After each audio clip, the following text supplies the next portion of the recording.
Well, welcome to another daily learning drop. Today we are going to be talking about fire safety and why it's important and how to develop your home fire escape plan. So I have my helpers here today and we're going to talk a little bit and they're going to help us develop a fire escape plan for our house. So guys, if there is a fire or if there is smoke in your house, how are you going to know? What's going to alert you that there is something going on in your house related to a fire? A smoke detector will go off and you'll hear it. Okay, so if you hear the smoke detector, what should you do? Look for the nearest exit. Look for the nearest exit. Okay, so we're in one of your bedrooms. How many exits do we need to make sure we have in every single room? 2. Okay, at least 2. So what are the exits in this room? The door and the window. Okay, the door and the window behind me. All right, so the smoke alarm goes off and you want to get out of this room. You want to get out of the house. So you're going to go to the door first. What are we going to do at the door to make sure that it's safe to go out that exit? Look for smoke coming from the cracks of the door. Okay. And then feel with the back side of your hand if the door is hot all the way to the handle. Okay, and if the door is hot? Then that means you should go out the window. Okay, because if the door is hot, what's on the other side of that door? Fire.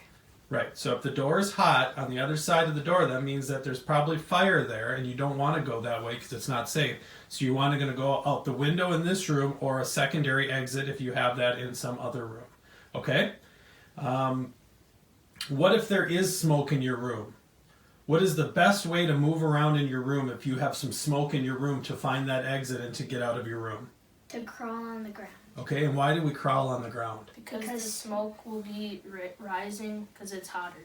Okay, it's because the smoke's going to rise to the ceiling, so the fresh, cool air is going to be near the floor. Okay, great.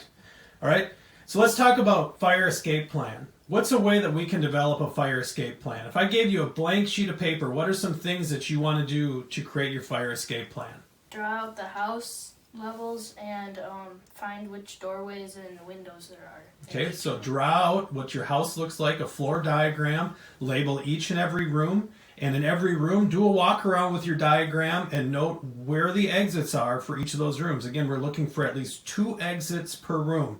Another thing you can do is also mark where your smoke detectors are in each of your rooms so that you know where they are so that you can easily go and check them and make sure that their batteries are still working, which is something that you not only should do twice a year, but it's something you could actually test every month to make sure that they are ready to detect smoke in case of a fire.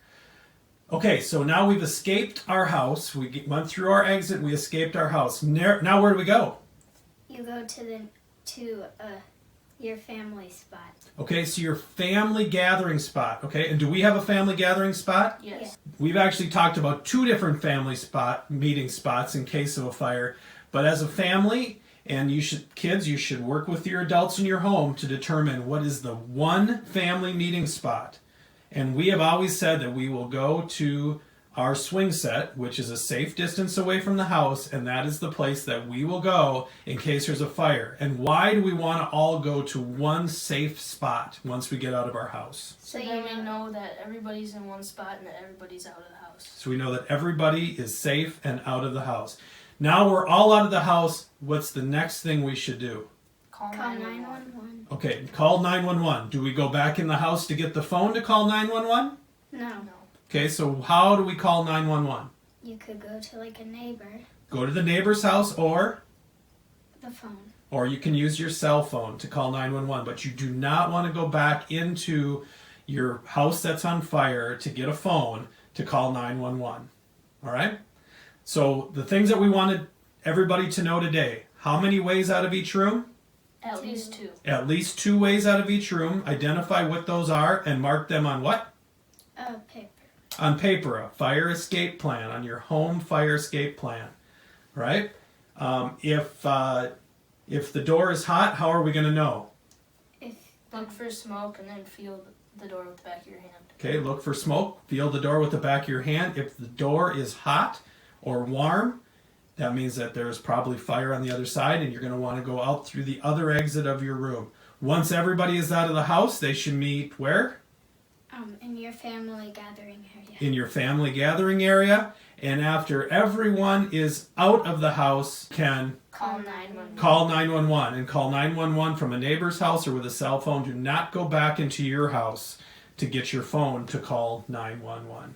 All right, we hope that everybody can stay safe with this message, and make sure you take some time today to create that drawing of your home escape plan, as well as do a walk around, find 2 exits from every room, and also identify that family meeting plan that everyone can agree that that's where you're going to go, and go out there today so everybody knows that is where we will go in case of a fire. Thanks for your help, and everybody stay safe.